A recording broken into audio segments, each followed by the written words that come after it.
Hey, you guys, welcome to my part 2 Johnny Depp family secrets / best friend of Johnny Depp and sister case highlights what they said in their deposition to the court.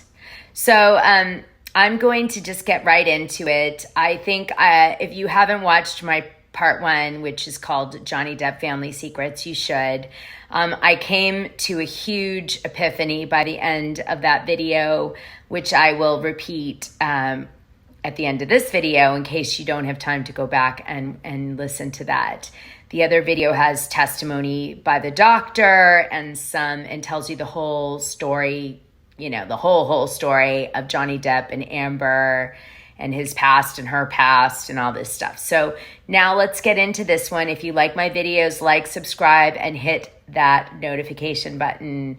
So in my other video, you may have heard some testimony by Johnny Depp's sister, Christy Dombrowski, and it was also highly reported on in the tabloids, this part of her conversation that she's saying in court, her testimony. And what it is she's saying that she thought it was really awful that Amber filed for divorce to Johnny Depp right as his mom died. Okay, so now that she comments on the restraining order. Now, I'm playing this for you because most of the tabloids didn't say the rest of what she said. So let me play this. I think you'll find it interesting. The divorce was filed the day after, at the funeral home. You didn't think the timing of Ms. Heard's filing was appropriate? I did not. I thought it something like that. That Ms. Heard had also filed for a restraining order against Johnny? Yes. Yes, I think I heard that also from the attorney. I believe the day before. It was a Thursday. I think I learned that one. So this was 2 days after your brother had left for New York? Yes, because I was shocked at that. I was shocked at that, and concerned that he was out of town and didn't know if he needed to be there. He was gone, And I was asking the attorney, and they said, no, he doesn't have to be there. No one has to be there. Amber won't be there. No one will be there. Just attorneys. It's a very simple process. Did Johnny attend the restraining order? So then it comes out, what is upsetting Johnny Depp the most about all this stuff going, all these accusations being made by Amber Heard and the restraining order, and his sister answers. Director, to answer that question again, maybe you should ask it again. How has the publication of Ms. Heard's op-ed, putting aside for a moment its relationship to your brother, its references to your brother, how has it affected his career? I believe there's a negative effect on anyone's career when there's accusations, as there have been. How has it affected him personally? Objection, Foundation. She's his sister, Your Honor. I'll allow it. Personally, I know he doesn't want people to feel that he could ever be that type of person, which he isn't. And to know that actually that is something that is attached to him now, which trickles down to his children, where I think that part, more than anything, is the part that has bothered him, the fact that his children have to, have this in their life. And, where I think that part, more than anything, is the part that has bothered him, the fact that his children have to, have this in their life.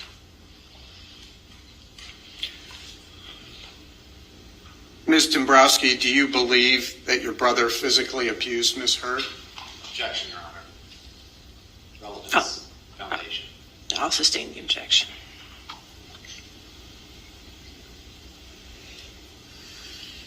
Do you believe that Ms. Heard is a public figure representing domestic violence? No, I don't. I believe the opposite. Excuse me. I'll sustain the objection. Thank you, Thank Ron. you. You can strike that answer. Okay, they strike that off the record, but we heard it. We heard that. Sisters really. Where I think that part, more than anything, is the part that has bothered him. His The fact that kids. his children have to, have this in their life.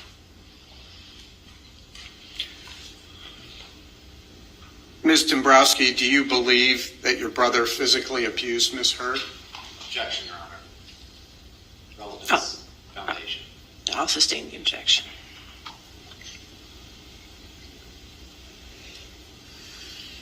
Do you believe that Ms. Heard is a public figure representing domestic violence? No, I don't. I believe the opposite. Excuse me. I'll sustain the objection. Thank you, Thank Ron. you. You can strike that answer. Okay, they strike that off the record, but we heard it. We heard that. Sisters really. That was really important. Really important. I'm going to leave that with you, but that was really important. I want to say that.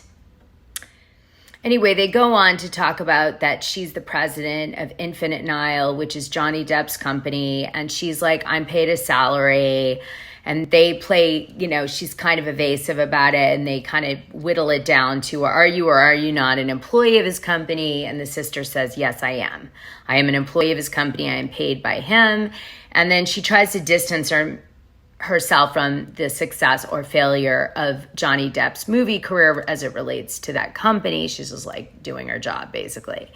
And I think she's trying to show that, that she's trying to give fair testimony. And the lawyer's trying to show that maybe some of her testimony isn't fair. But I mean, she is his sister. So we have to assume that she wants to protect him as she should. I mean, yeah, come on. Okay, so let's keep going Wouldn't now. consider salary financial interest. Is that your testimony? I consider it a salary, yes, but it sounds like you're asking something different. I'm sorry, maybe I misunderstood.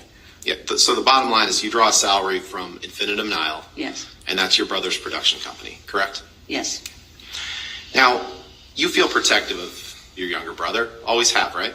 yes.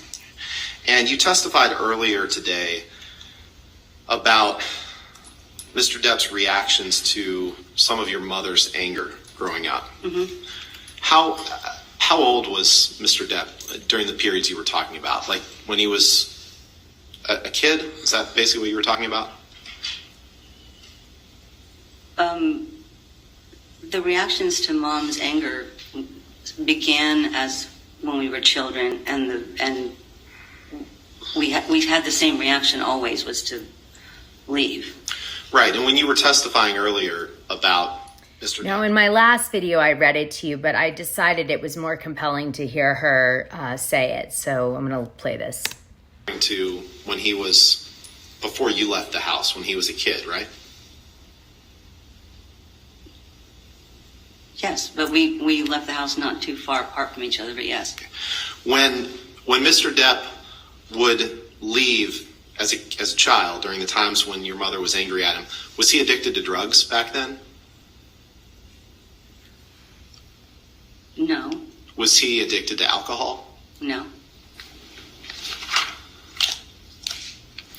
You testified a little bit about Mr. Depp's former partner, Vanessa Paradis. You were friends with Vanessa, right? It was a family, so. Right. You considered her family, Yeah, Right. she was part of the family, yes. right? And you were friendly with her? I knew you guys would love to hear this part because it involves Vanessa. Now, Vanessa has said, like, she hasn't known Johnny Depp to be a bad person or, like, the things that Amber has alleged. So let's see what comes out of this. Yes. You were happy that your brother was with her? I was happy that my brother was happy. Yeah. And you didn't want to see him split up from Vanessa, did you? You know what? I wanted both of them to be happy. It didn't matter to me if they split up or not. You were devastated when they split up, weren't you? I don't think I was devastated. Were you happy about it?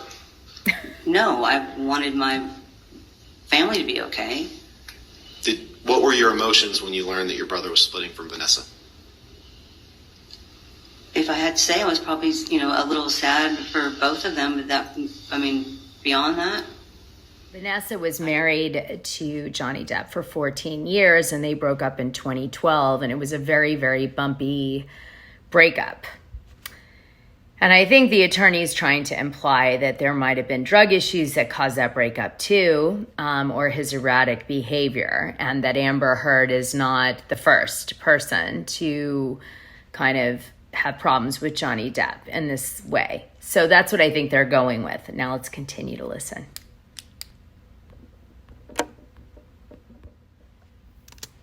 Recall big emotions. And you were sad because you were losing her as part of what you just testified was your family, right? No. You weren't sad about that? No. Now, on May 21st, 2016, you were asked some questions about that, and I know your mother's passing must have been very tough, so I'm not going to ask specific questions about that.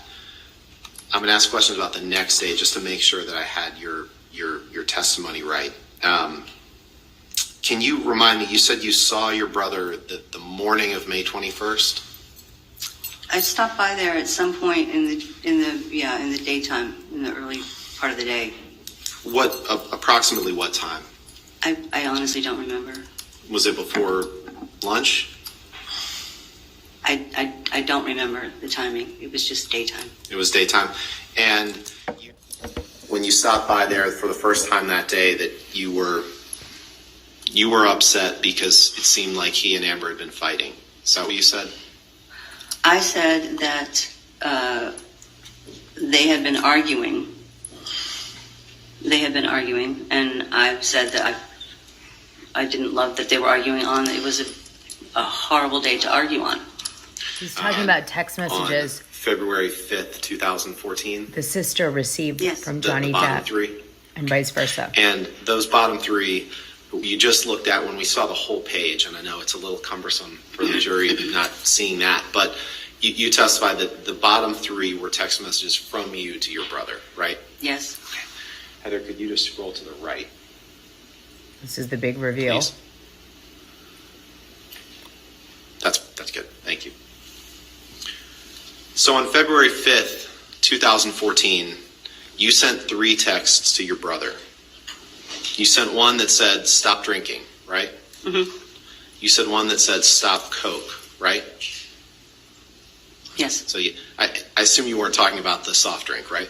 So the last text message, the attorney goes on like this whole thing about how she's talking about cocaine and not Coca-Cola. It was really overly theatrical, this part. The attorney was loving, against Johnny Depp, was loving this part of his, speech. She was really relishing it. Anyway, he says, stop pills. So the sister says, stop drinking, stop Coke, stop pills. And all of this starts, by the way, because Amber sends a message basically Johnny Depp is, I guess, self-medicating, and he's off the bandwagon again. And so the sister, based on this information that Amber is giving her, writes that text message to Johnny Depp. But by her own admittance, the sister, had never seen Johnny Depp, partying and stuff. Okay. So this part of it is kind of the sister's position. If I was to give you the cliff note, was a lot of what I wrote to my brother was based on testimony that Amber was telling me via text messages. And all I really cared about was that if he had the kids with him, that they were okay. And this other, the volatility in their relationship, and if indeed he was drinking or drugs or whatever, weren't impacting the kids, Johnny's kids. So that's all the sister cared about. And this is important because she's saying, look, it's possible that Amber Heard was going through it in the way that you're saying. But it's also possible that Amber Heard was having me believe a narrative that suited Amber Heard versus what was really, really happening, So that was an important thing that I think got lost. Now, something else comes out in text messages, which is basically that Johnny Depp, one of the reasons the sister also worries later is that Johnny Depp is late to set. And in one of the messages, he's like 7 hours late to the Pirates of the Caribbean set, which is pretty late, right? That's pretty damn late. That's when drugs, You did know on this particular film. On this particular film. And this particular film is Pirates 5, correct? Yes. Pirates of the Caribbean 5? And he was filming that in Australia, right? Yes. And this email was sent on February 27th, 2015, right? Yes. So you knew that as he was filming Pirates of the Caribbean 5 in 2015, early 2015, that he had problems being late to the set, right? I wouldn't call it problems being late to set, but he was occasionally late to set. Late enough that Disney executives called you to discuss that, right? Objection, Tuesday. All right. I'll sustain the objection. Next question. And you knew that this wasn't the only movie that he had been late to set for, correct? Objection, lack of foundation. She's testified about her. You talked to your brother when he was filming each of the movies that he filmed, right? Yes. Okay. And with respect to Pirates 5, he told you that he had been late to the set, right? No, I don't recall him telling me he was late to set. Okay, so despite the fact that you said he told me, you don't recall whether that was him or not. I don't know that I don't know that the he in that refers to him. Okay. You were also, I believe you testified yesterday that you were closely involved in the financial aspects of your brother's life, right?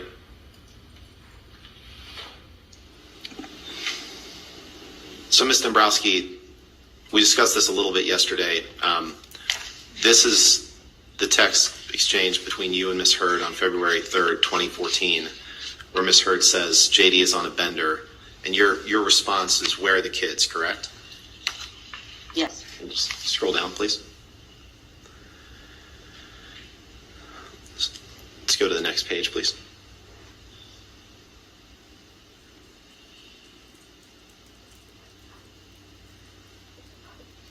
Scroll down to the bottom, please. And then you text Amber, "Worry about everything." Is that right? I wrote the words "worry about everything." It was myself. I was speaking about myself. And you tell her, "I don't love any of it." Correct? Right. And Okay. To sustain, we did go through this text yesterday. messages that said, "Stop booze, stop coke, stop pills." Correct? 2 days later from that I'm one. not looking at it. I don't recall the timing of it. Anyway, she ends up saying yes at the end of the day. Okay, now I'm going to play you Isaac Baruch, his Johnny Depp's best friend, his testimony highlights. And then I think we can finally, at least as of day 4 of this case, bring some deductions into play. Okay? Yes. And please do watch my other video because it's got some stuff in it that isn't in this one that you will really, really find helpful. It really is the part 1. In this case, Johnny Depp? Yes. How do you know Mr. Depp? I know him since teenagers. We met in Florida. And could you tell the jury a little bit about your experience meeting Mr. Depp when you were teenagers in Florida? Yeah, we were both playing in bands. We had mutual friends. And that we met in probably 1980. And I'm not going to lie. I love this guy. Okay. Him and Johnny Depp were really good friends in Florida. And then Johnny's friend who's testifying went to New York and Johnny Depp went to California. Okay. Each other somewhat regularly. Well, we met in like 1980. So And then we both moved away. He moved to California. I moved to New York. What was that, 80? From 80 to 83. That was that, like 4 years? What were your impressions of Mr. Depp while you were both living in Florida at the same time? Oh, he's a sweet kid.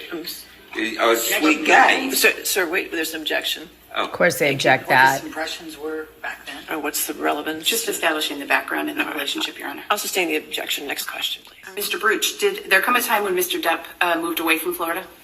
Yeah. And where did he move to, if you know? Like I said before, he moved to California.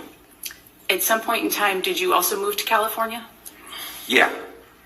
And did you reconnect with Mr. Depp when you got there? Yeah. Around what time was that? Sometime during the first year, and Okay, he's like, I came to LA finally after New York in 1985. Johnny Depp and I see each other a few times. Then we start to see each other more. The way the story goes, he has a friend who has a girlfriend who's living in Johnny Depp's apartment building. And so he gets to see Johnny a lot in like visiting the girlfriend with his other friends. And he gets Johnny a gig as a, playing music, which is Johnny's passion. And then they start to get even closer as, rekindling that friendship back from Florida, now in California through this band situation. Okay, and then he brings up the Viper Room. I have another video about the Viper Room. You guys have to see it. Oh my gosh, it's so good. That's in my Hollywood Gossip playlist. Just saying, I have a generic Hollywood Gossip playlist. There's a lot of like gems in there. That's one of them. Okay, let me just quickly play this for you because this is like, we got to capture this. in the band, so we were hanging out a lot more often. What were you doing when you moved out to California? I was pursuing music also, working retail jobs and trying to get a band, make a band, Did there come a time when you began working for Mr. Depp? Oh, yeah. When was that? Oh, that's later on. That's like in 1993. What were you doing for Mr. Depp when you started working for him in 1993? Well, he owned a place I called loved the Viper Room, and I was going right when this guy took over Johnny Depp's Viper Room. I was so young back then. Oh my God. Which is a music venue, nightclub, bar, and bands play. And it was already open for 6 months. And the girl who was working, the person who was working as office manager didn't want to work there anymore. So the guy who was running the place for Johnny, who was a friend named Sal Jenko, another Florida friend from back in 1980, when we all first meet, he calls me up and he says, "Hey, Isaac, do you want to work this job?" I don't think it's offered for the truth of the matter. That's fine. I'll overrule the objection. Go ahead. At some point in time, did you stop working at the Viper Room for Mr. Depp? Oh, yeah. When was that? Well, I worked from 93 to 98. I loved the Viper Room, and I was going right when this guy took over Johnny Depp's Viper Room. I was so young back then. Oh my God.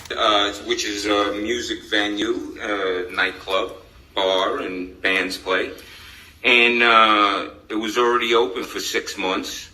And the girl who was working, the person who was working as office manager didn't want to work there anymore. So the guy who was running the place for Johnny, who was a friend named Sal Jenko, another Florida friend from back in 1980, when we all first meet, he calls me up and he says, "Hey, Isaac, do you want to work this job?" I don't think it's offered for the truth of the matter. That's fine. I'll overrule the objection. Go ahead. At some point in time, did you stop working at the Viper Room for Mr. Depp? Oh, yeah. When was that?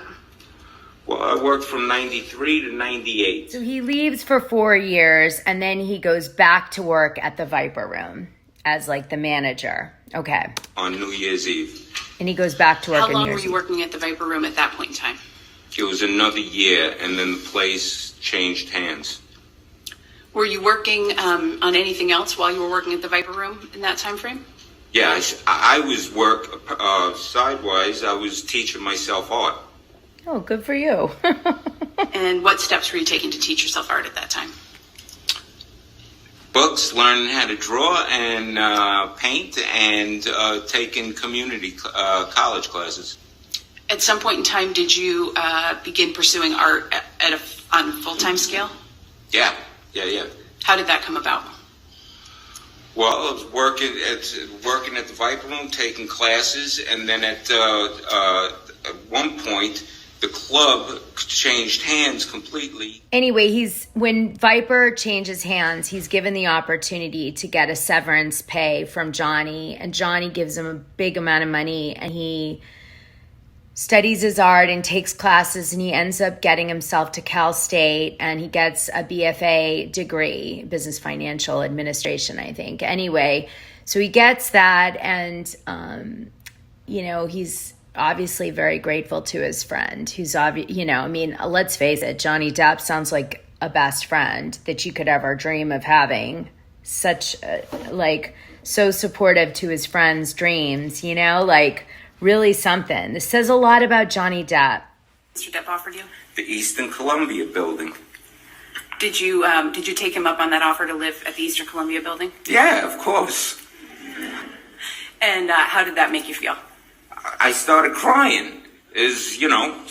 One day you're in your mother's garage selling paintings for $100, $200, $300 on eBay. Next thing you know, it's an art show, and you don't have to worry about diddly squat. Of course.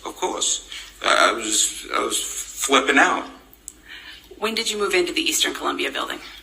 The next day after we met and we talked. Johnny Depp's laughing. The next day. It's the only time he smiled the whole thing so far. I get a phone call from a guy named Kevin Murphy, who is working for Johnny, and I go and he says, "Hey, meet me at this address." And I go and I meet him, and here I am in front of this building. So Johnny Depp, I guess, owns the building, not just this apartment. And he goes into this gorgeous building, and Johnny Depp's person takes him to the penthouse floor. And he not only gets an apartment that Johnny Depp is sponsoring, but he gets a penthouse apartment. Wow. Okay, what's wild is he starts to tell the story of Johnny and Amber, and they move in to one of the penthouses next to his friends. I think Johnny is lonely, and I think this guy, who he's known since his youth, is maybe his only friend. Unfortunately, he's having to pay for him, which is, kind of not really a friendship in a sense, because you never know, right, where that person sits with you. But let's just assume that everybody has the best intentions. And so Johnny Depp moves into an apartment, obviously to have his friend nearby, wants to have fun. He's got all this money and nobody to hang out with. But anyway, he moves in with Amber to the penthouse next to this guy. And then he goes on to describe that Amber's sister moves into the building, obviously on Johnny Depp's dime. And then her best friend moves into the building, I think probably on Johnny Depp's dime. It's because Johnny Depp owned all the units. So, Johnny Depp is coming off as probably the most generous human I've ever heard of, Now, if yesterday you heard my video, you probably saw his child monster and the monster in him being called out. But alongside this monster apparently is this really sweet, generous, guy who really sounds like he's trying against all odds, because he's depressed from the abuse he experienced as a child, to have some fun enjoying it. So anyway, he goes on to testify that Johnny Depp gave him $100,000 over 4 years as part of that $100K. It covered his art supplies and all these things, and some money that he needed to survive. And including he got a herniated disc, and Johnny paid his medical bills so he could take care of it and continue to do his art. And the understanding was that he didn't have to pay Johnny Depp back. But of course, if his art sold or something, that option could be there, right? But Johnny Depp didn't expect it. because for, $100,000, at least at this time, is going to be like, $5 to you and me, let's say. So again, really interesting. Patron of the arts, Johnny Depp. He also goes on to say that he loved Amber, loved her sister, loved her friend Rocky, that was everybody living in the penthouse. So, he was really sad to see the demise of the relationship. This is what Johnny Depp's friend said. Now, this is interesting. Amber comes in when the first week they move into the neighboring penthouse, and she says, "Did you hear all the yelling last night?" And he says, "No, I didn't hear it, the thick walls, but now listen." 3 feet thick. I don't hear deadly squad. How did she seem when she said that to you? Well, she's semi-joking and inquisitive, like they did, to find out. Listen to this. In your 3.5 years living at the Eastern Columbia building, did you have opportunities to observe Mr. Depp's and Miss Heard's relationship? Yeah. Can you describe what you observed about their relationship? They were always loving with each other. They treated each other like gold, kissing and what can I get you type of thing, just being kind with each other. Always loving, always a loving situation.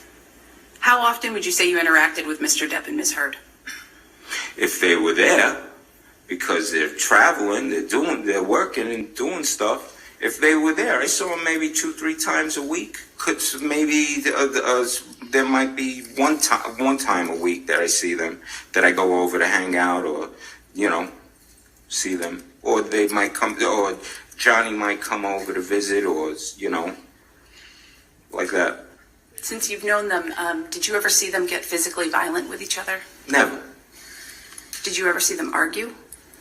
Yes. This is him describing the arguments he witnessed The first argument that I remember was walking in. It was a telephone argument. Johnny's at the kitchen table and he's screaming about something, and on the other line, because it's on speaker, and he's talking with the phone at the phone. The other person is Amber, and then she's in New York, and he's at the kitchen table, and they're arguing, and he's going, "Who is it? Who is it?" And she's saying, "Oh, baby, come on, please don't. What are you doing, baby? Why are you being Elon like this, Musk? baby?" Oh my God! And this went on for a little while. I think this is the Elon Musk scandal. He hangs up. She calls back again, and it's the same thing. Who is it? What's going on? Juicy. Oh, by the way, Elon Musk is supposed to testify coming up. I cannot wait. I will be doing a part 3. She's saying, "Oh, come on, baby, don't be. What are you doing, baby?" And then hang up the phone again. The third time it happens, I'm saying there's no solution in this conversation. I grabbed the phone from him and I says, "Hey, Amber, this is Isaac. Listen, this conversation is now over." And I hung up the phone. And she didn't call back again. And he went to the couch and went to bed. Oh, that's not great. I believe you said you saw them argue twice. Was there another time that you saw them argue?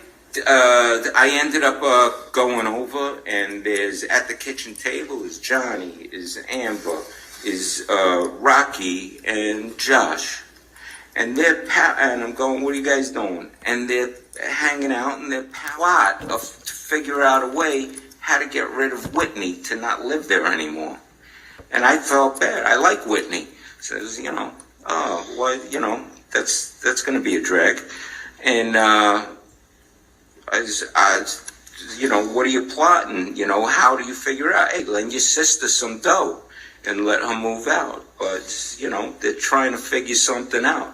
Something differently or whatever. How would you plot against your sister like that? That's telling. Johnny got completely, flustered and frustrated, and he got up and he walks away. And as he's walking away, he says, "Figure it out."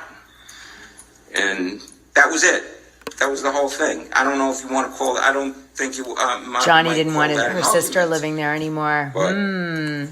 Your Honor, I'm about to switch gears a little bit. Interesting. and Why are get they to all our so mid-morning. plotting and Thank you. strategic? All right, these please. days? So Isaac is telling a story that he walks into the hallway of their building and he sees a bunch of people congregated in the hallway, and Amber basically tells him that there's a locksmith there changing the locks to her unit, her sister's unit, and her best friend's unit, who's living on Johnny's dime in Johnny's building. And she's changing the locks. And she says the reason she's changing the locks is that Johnny came and threw a phone and hit her in the face with it. Okay. She also says she's hired a security guard who's going to be hanging around the building. Well, Isaac then looks very carefully at her face in the light, and I'm going to let you hear it because it's compelling. And he's like, I could not see any visible damage to her face. So, like, in other words, I think the implication is this Amber's narrative? We left the apartment and we go walking back towards penthouse 1. And as I'm walking back, I say to Amber, as I'm walking up, he hit you? And she goes, yeah, he threw a phone at me and hit me. And I'm looking, because I had just seen her 2 feet away, and I'm going, where? And she puts her head out. She puts her face out like that for me to look at the right side of her face. And I'm looking, but at that point also, I'm looking, and I turn around, get on the other side. We're in the doorway. So I'm on this side with the light shining this way from the doorway with the lights above, but the sunshine. And she's got her face, to show me.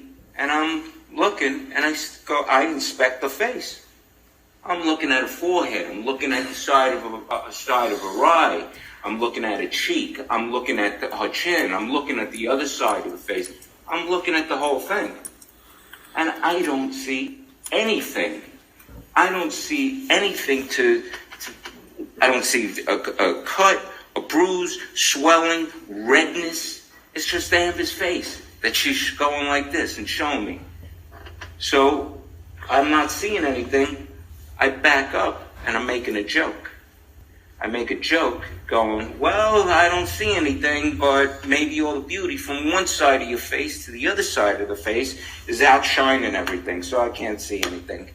And she's laughed and she's, smiled.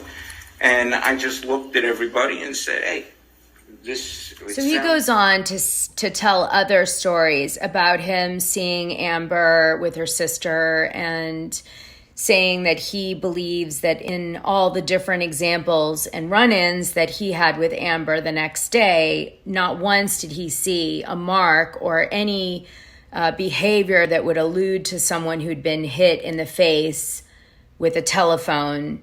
And that's what he's basically trying to allude to. And he keeps talking about that there's plenty of light and, they don't have makeup on. They're both like dressed down. And, the whole time he's basically saying, that he loves her, but like basically I love you, but I can't testify that I saw you behaving or showing any sign that a telephone hit you in the face by Johnny Depp.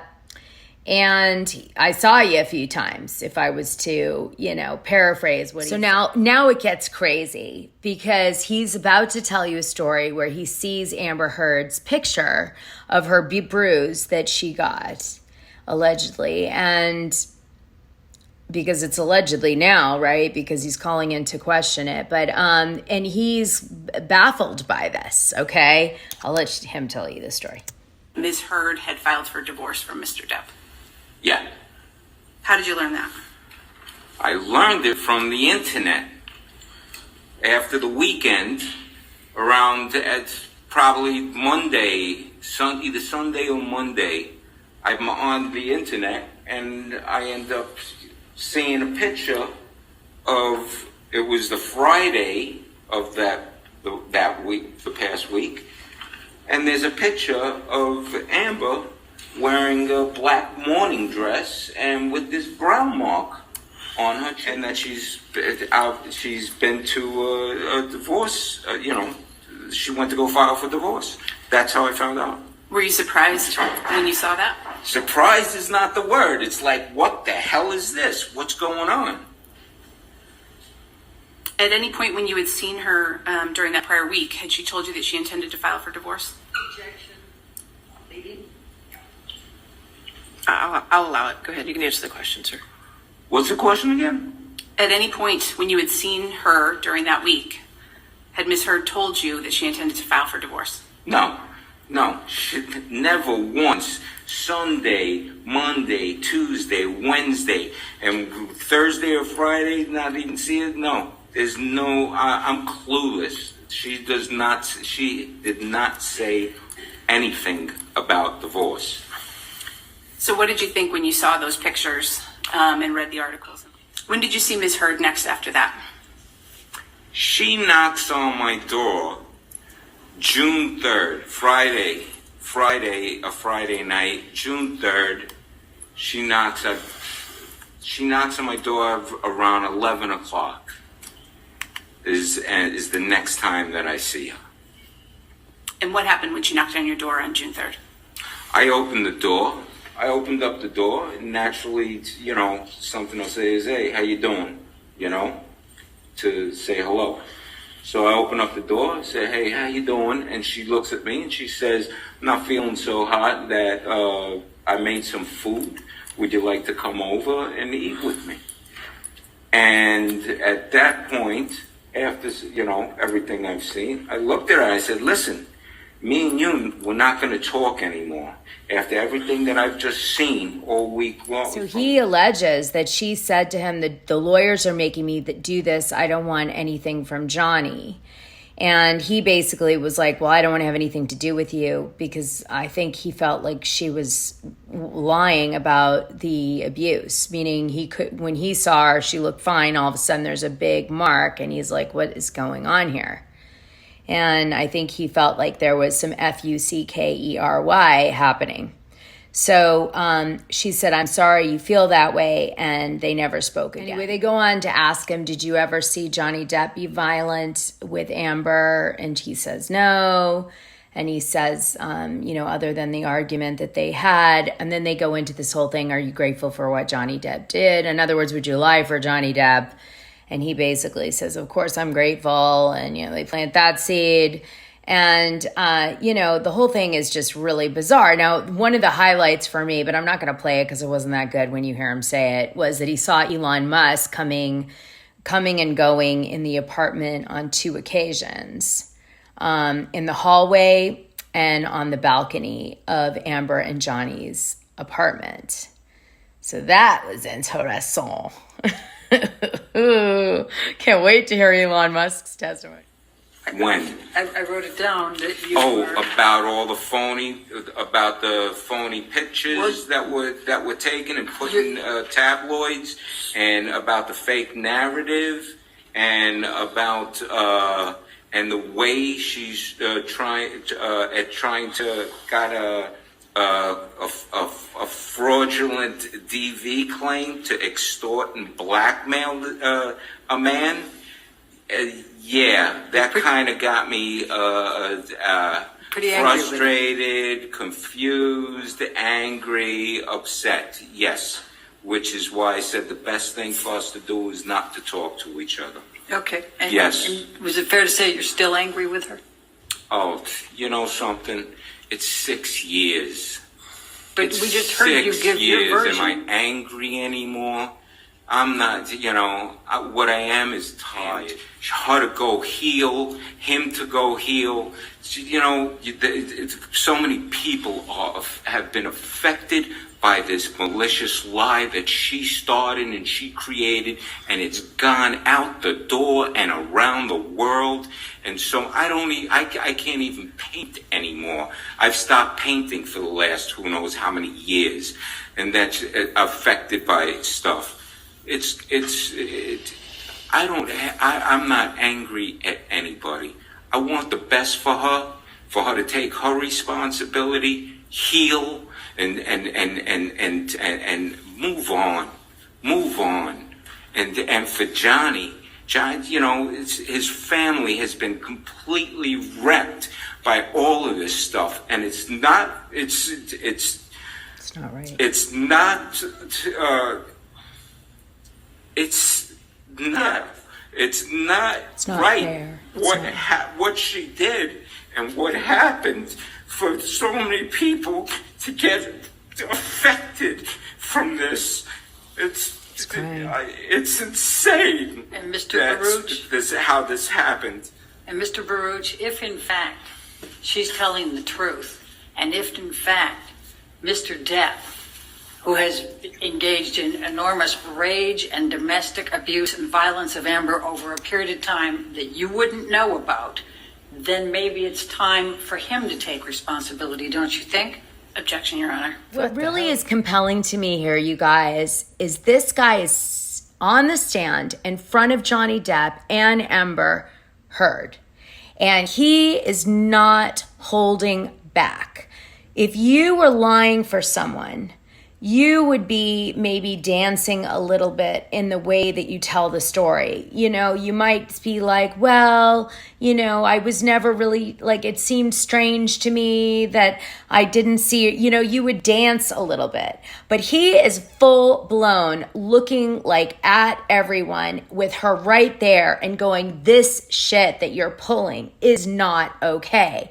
And like, I see you. And he is so passionate about it. He is not at all inhibited in what he's saying. So it leads me to believe that he really believes Amber fabricated this damage to her face to hurt Johnny Depp. And he's still having his life paid for by Johnny Depp. Make no mistake about it. So he does have a strong incentive to be like, give a great performance here. If that's what indeed it is, I don't know. I'm trying to be fair to both sides. You know, as I said in my last video, I've been abused and I'm a Johnny Depp fan. So like I'm conflicted on multiple fronts. But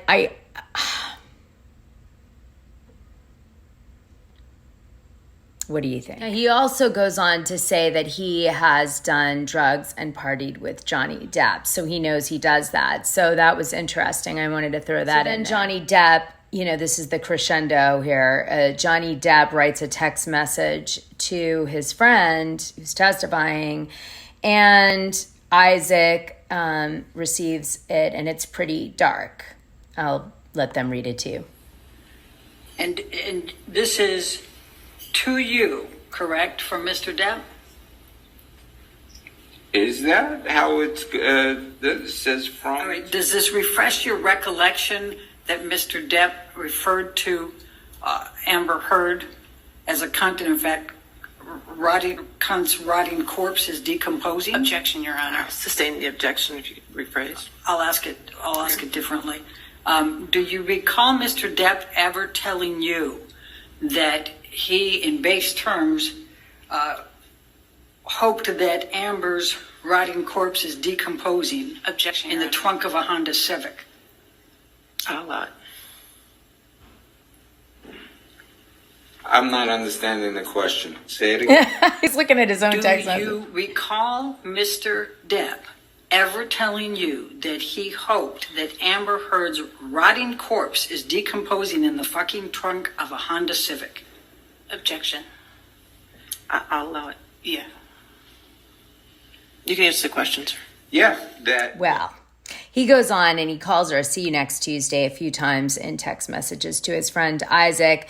But, you know, all men that call women see you next Tuesdays, we know one from Real Housewives of Beverly Hills that has a club related to that by the week and the month, doesn't necessarily mean they're abusers. However, it is misogynist, and I think that was the point they were trying to make. But obviously, Depp hates this woman, and so let me tap that for a second. Well, another doozy. I tried to make this one shorter. It didn't happen. I told you guys this is like, it's just too hard.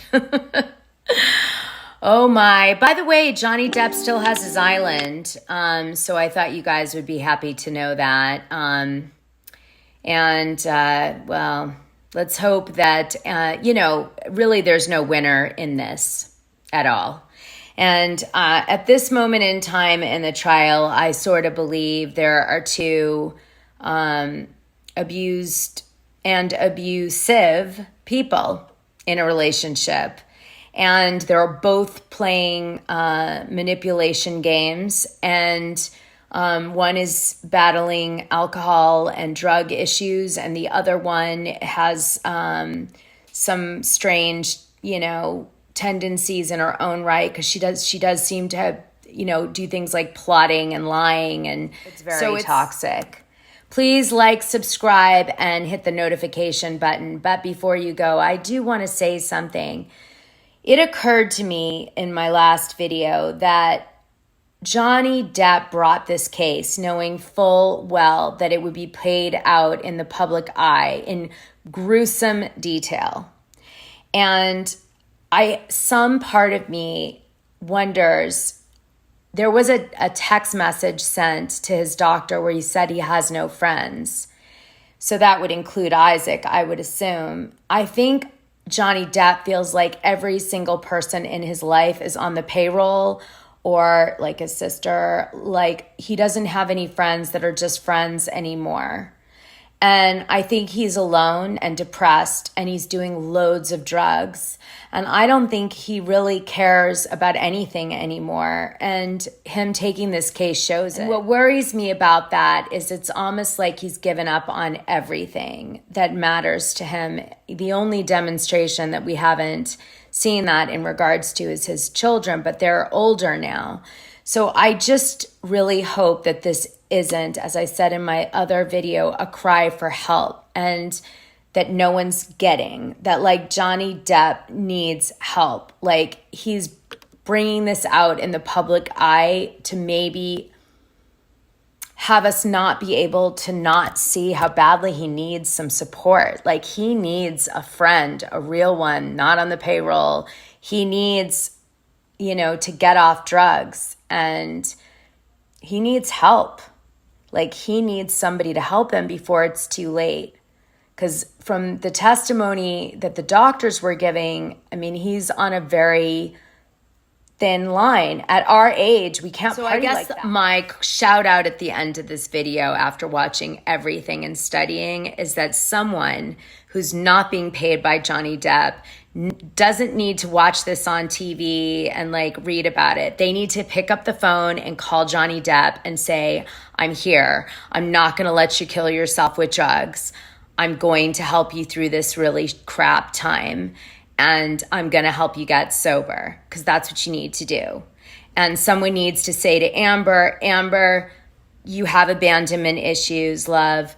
You pick people who probably aren't great for you because of it. And you need to keep doing your therapy and get through it, and maybe not date anyone for a long time, including Elon Musk. Okay, just saying. Anyway, that's it. And I leave you with that profound note on Decadish Dana. Hope you guys have a great rest of your week, and I will do a part 3 if it's warranted.